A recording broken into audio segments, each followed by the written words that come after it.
تقول الأسطورة إن كان في الملك النعمان وفي أحد بلاد فارس وفي أحد المناطق النائية قرر إن هو يبني قصر مهيب له مخارج ودهاليز وأسرار لا يعرفها إلا الملك.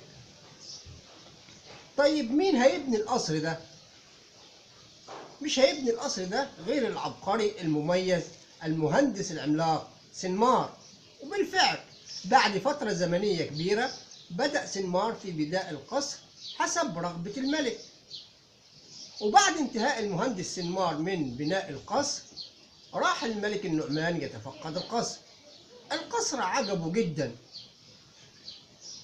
وأثناء تفقد القصر قال للمهندس سنمار علينا إن احنا نطلع فوق القصر على سطح القصر. قال له ماله نطلع على سطح القصر. وأثناء وجودهم على سطح القصر ألقى الملك النعمان المهندس سنمار من فوق القصر، فوقع على الصخور فمات المهندس سنمار. ومن ساعتها يا اخوانا طلع مثل جزاء سنمار. ده مدخلنا لموضوعنا النهارده. طب ايه اللي بيحصل في امريكا يا عم ناصر؟ اقول لحضرتك، في احد ولايات امريكا في جامعه كبيره، جامعه اسمها جامعه كولومبيا، جامعه عريقه، يعني جامعه في مستوى هارفارد والجامعات الكبيره دي. رئيسة الجامعه دي او عميدة الجامعه دي مصرية الاصل ولكنها امريكية الجنسية، اسمها نعمة شفيق من محافظة الإسكندرية، اسكندرية عروس البحر المتوسط.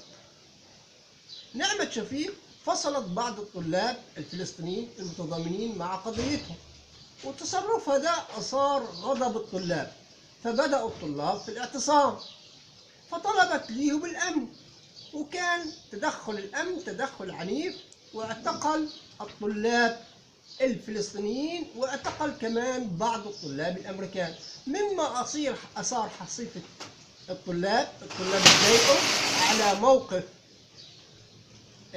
نعمة شفيق الغير مبرر، وبالتالي حصلت ضجه كبيره، وابتدى الطلاب في بعض الجامعات الاخرى يتضامنوا مع زميلهم في جامعه كولومبيا، وانتشرت المظاهرات في معظم جامعات امريكا.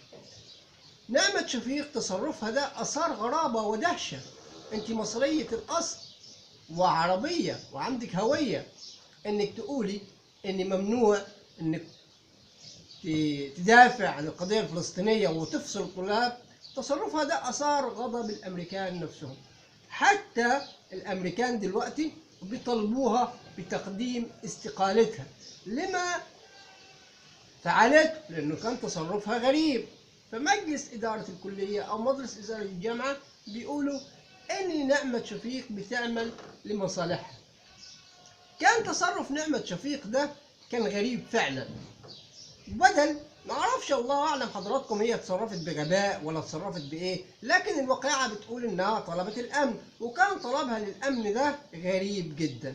ولذلك حتى الأمريكان دلوقتي تضامنوا مع القضية الفلسطينية وبيطالبوا بإن نعمة شفيق تقدم استقالتها. ده كان ربطنا ما بين جزاء سنمار وما بين الأخت نعمة شفيق اللي كان تصرفها غريب وغير مبرر. النهارده في أمريكا حضراتكم كل الجامعات بتعمل مظاهرات تضامنا مع زميلهم في كولومبيا، تضامنا مع القضية الفلسطينية، ومش فلسطين، حتى أصلا اللي بيقوم بالمظاهرات دلوقتي في أمريكا بيقوم بيها طلاب أمريكان وطلاب من جنسية تانية. وفقنا الله لما فيه الخير. سلام الله عليكم ورحمته وبركاته.